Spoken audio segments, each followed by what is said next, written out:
মেয়ে মানুষ হচ্ছে কাদামাটির মতো, আপনি যেই পাত্রে রাখবেন সেই পাত্রের আকার ধারণ করবে। ঠিক তেমনি আপনি মেয়ে মানুষকে যেটা দিবেন তার ডাবল ফেরত পাবেন, হোক সেটা ভালোবাসা কিংবা অবহেলা। হ্যালো এভরিওয়ান, আসসালামু আলাইকুম। প্রতিদিন আমার শ্বশুরকে নুডলস স্যুপ করে দেই, তাই ভাবলাম আজকে ডিম দিয়ে রান্না করি, আমি আর সায়ান দুজনেও যাতে খেতে পারি। সায়ান তেমন একটা নুডলস খায় না, নুডলস স্যুপটা একটু দিলে খেতে চায়, বাচ্চা মানুষ তো এমনই। তারপরে ভাবলাম ওরও যাতে একটু ডিফারেন্ট টেস্ট পায়, এর কারণে হচ্ছে আজকে নুডলস ডিম দিয়ে রান্না করছি। সকালবেলায় আমি যেভাবে রেগুলার নুডলস রান্না করি ঠিক ওইভাবে রান্না করছি। পেঁয়াজ, কাঁচামরিচ, তারপর ডিমটা ভেজে তারপর নুডলসটা অ্যাড করে দিয়েছিলাম পরিমাণ মতো পানি দিয়ে। তো ঝটপট 5 মিনিটের মধ্যে নুডলস রান্নাটা হয়ে গিয়েছে। সকালে যেহেতু সবার আলাদা আলাদা নাস্তা বানাতে হয়, তাই মাঝে মাঝে চেষ্টা করি এক নাস্তা দিয়ে সবাইকে খাওয়ানোর, আর সময় যাতে কম লাগে। তো নাস্তা শেষ করে তারপর ছাদে গিয়েছিলাম, যেহেতু কয়েকদিন বৃষ্টি হচ্ছিল তো রুমে হচ্ছে কিছু ভেজা কাপড় ছিল, ওগুলাই ছাদে রোদে দিয়েছি। ছাদ থেকে এসে দুপুরে রান্না বান্না শুরু করে দিয়েছি। আজকে আলু ভাজি করব, সাথে একটু মুরগির মাংস মাখা মাখা করে একটু রান্না করব। অনেকদিন হচ্ছে আলু ভাজি খাওয়া হচ্ছিল না, তাই ভাবলাম একটু আলু ভাজি করি। আলু ভাজি আমার খুবই পছন্দ,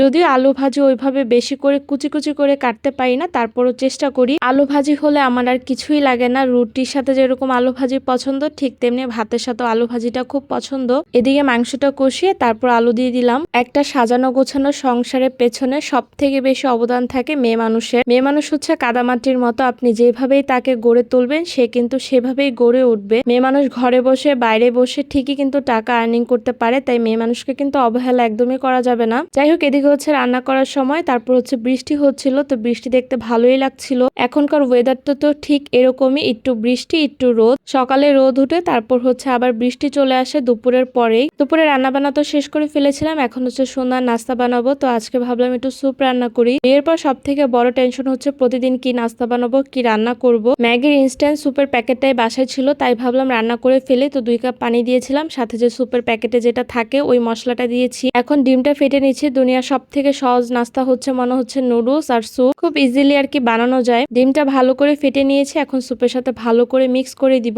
আমার শ্বশুরের জন্য স্যুপটা রান্না করতেছি। একটা জিনিস খেয়াল করেছি, যে জিনিস কিন্তু নিজে রান্না করা হয় সেই জিনিস কিন্তু নিজে খাওয়া হয় না। তো আমি কাবাব বানিয়েছি, সবার খাওয়া হয়েছে, আমার শ্বশুর খেয়েছে, কিন্তু আমি নিজে এখনো খেতে পারি নাই। তাই ভাবলাম ভাবার জন্য ভাজবো আর সাথে আমার জন্যও ভাজবো। যেদিন কাবাব বানিয়েছিলাম সেদিন হচ্ছে এভাবে আমি ডিপ ফ্রিজে রেখে দিয়েছিলাম, ঠান্ডা হওয়ার পর বক্সে করে রেখে দিব, ফ্রোজেন করব। তাই অনেক আপুই আমাকে জিজ্ঞাসা করেছিলেন কাবাবের পরিমাণটা। ডাল আর মাংস আসলে আমি আন্দাজ করে বানিয়েছি, কিন্তু 2 কাপ ডাল দিয়েছিলাম, আর মাংসের হয়তো বা 250 বা 500 গ্রাম হবে মাংসের পরিমাণ ছিল। যেহেতু চিকেনের ব্রেস্টের পিসগুলো ছিল, যার কারণে হচ্ছে ডালের পরিমাণটা একটু কমই দিয়েছিলাম। আসলে আমি জানি না এক্স্যাক্টলি কি পরিমাণ, আমি প্রথমবার যেভাবে বানিয়েছিলাম ওদিনই পারফেক্ট হয়েছিল। চিলি সস দিয়ে কাবাবটা খাচ্ছিলাম, খেতে কিন্তু মজাই হয়েছিল।